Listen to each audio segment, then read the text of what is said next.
Kia ora, hello, I'm Philip Duncan. Thank you very much for joining us for our weekend weather update and the outlook for next week, covering New Zealand with this big rain event, Australia and also the South Pacific. And the South Pacific Islands, especially up here around Fiji, New Caledonia, Tonga, there is a lot of low pressure on the way next week, and that's going to impact New Zealand as well. So let's get into it. Here is the forecast, or the setup I should say, on Friday. We've got this northerly flow coming in, feeding that rainfall on the west coast, and just north of this southerly, around here, there's another layer of cloud coming through. You'll see it in a moment when we show you the satellite map. So there's two sort of systems converging over the South Island, and this tropical airstream is what is triggering all this heavy rain, and we're not done yet. There's more rain moving up the South Island today, tonight, Saturday. Then it moves into Taranaki, Kapiti Coast, Lower North Island. And then next week, or Sunday, Monday, we start to see more easterlies in northern New Zealand, and that means rainfall starts to shift over into the eastern side. So it's quite messy for the North Island. Some areas are going to get some good rain, others are going to miss out. And we've also got this cooler southerly at the moment coming in to the South Island, and that's where we start. The temperatures, departure from normal for today, Friday. What an extreme from one end of the country to the other. So over here we're talking about temperatures today in the low 30s, late 20s, early 30s, and down here in Dunedin and coastal Otago and inland Otago, several degrees below normal. So here's an example. Dunedin's high on Friday around 11 or 12 degrees. That's the maximum.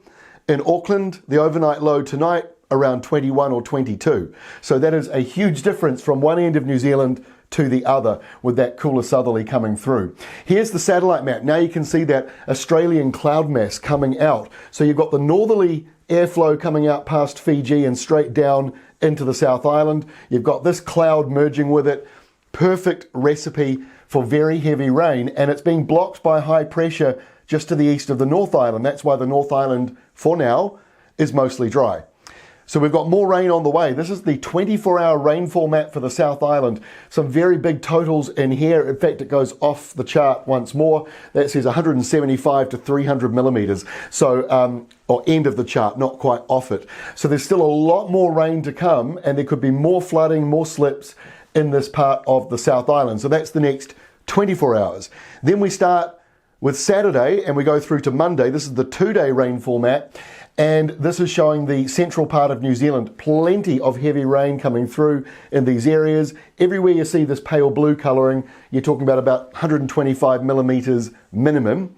And so that is a risk for flooding. As you can see, the top of the country, a little bit of wet weather as this transitions through, but then the easterlies kick in. And so the North Island's rainfall is going to be patchy. Some people will get what they need, others maybe just a little bit shy of it.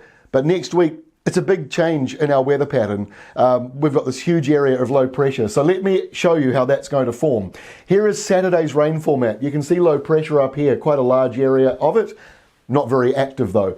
Very big high pressure zone south of Australia, pushing in a big southeasterly. This is one of the reasons why temperatures aren't quite so hot in some parts of Australia, because they're getting plenty of southeasterlies this summer. Over in New Zealand, heavy rain, the red and brown, or sort of darker red shading, showing 60, 80 millimetres in there, but you just saw those high resolution IBM maps that show it could go up to 125, 150, but it will straddle across both Saturday and Sunday as that rain moves through. And look at this airflow. It goes off the screen and it comes down over Fiji and it comes down into New Zealand. That means it's going to get warmer at night than it already is. The humidity is going to go up. On Sunday, the humidity, you see that red line? That's the tropical air coming down towards New Zealand. So humidity goes up, which means sleeping is going to get even more restless. Plenty of heavy rain. The dark blue in there is getting up to the 200 millimetre mark. So we've still got plenty more rain coming through. But here's the change. These easterlies are really pushing through. So the rain wants to move in, the wind's trying to push it away, and so it gets a little bit messy as it moves through, and that could actually cause it to stall over central New Zealand. And that's why Met Service have got more warnings, more watches out for the West Coast, Nelson, and going into that central part of New Zealand. So let's take a look at next week. Monday, Waitangi Day in New Zealand, national holiday. We've got this huge huge area of low pressure forming in the tropics. Now, with so many different centers up there, that sort of steals the energy, if you like, off each area of low pressure. That minimizes the chance of a tropical cyclone. But if they converge into one spot, we could be seeing a tropical cyclone next week. At the moment, the modeling just suggests it's a lot of low pressure. 1, 2, 3, 4, 5 areas of low pressure just in that map north of us. And we've got a small storm, nasty looking one, just south of Perth there. It looks as though it's going to fall apart quite quickly, but it could be driving in some dangerous sea conditions in that southwestern corner. And the rainfall in the North Island here on Monday, easterly driven.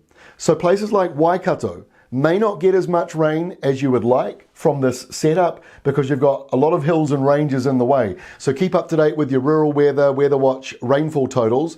They're updated every hour by IBM, and that crunches all of these computer models so that you don't have to do all that work yourself.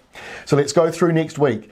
All of this low pressure up here is one to keep an eye on. It's a very, very interesting setup. See the red line? That's the tropical line. North of that, the air is thicker. It's much more humid. And that comes down into Northland and, very close to Auckland. So you're really going to feel that next week. And the, airflow's still going in from the west, from the east to the west. It's an easterly.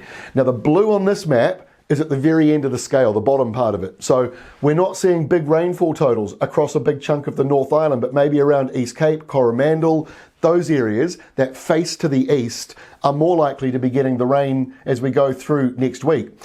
Wednesday, this low is getting more consolidated. You can see it's still pulling down this tropical air into northern New Zealand, so it's going to be very warm. But you can see here, 24 hours, not overly wet. Not everyone has rain falling at the same time. So this is why we're saying we need to keep an eye on it. And our final map here shows a very interesting setup as we go in towards next weekend. So not everyone in the North Island, just to recap, not everyone's going to get the rain they need. It is looking patchy and broken up. The heaviest rain looks to be down around the lower North Island, Taranaki to Kapiti coast. Then it switches around, more so around Gisborne, maybe Coromandel Peninsula, maybe Northland. But there's still going to be lots of dry spells, but it will be humid and very warm. This airflow coming out of the tropics for much of next week, especially into the North Island. So more rain on the way, more humidity, and more tough nights sleeping. That is all from me. We'll see you again next week. We're not here on Monday because of Waitangi Day, so we'll see you again on Tuesday. Have a great long weekend across New Zealand, and if you're in Australia, have a great weekend. We'll see you again next week.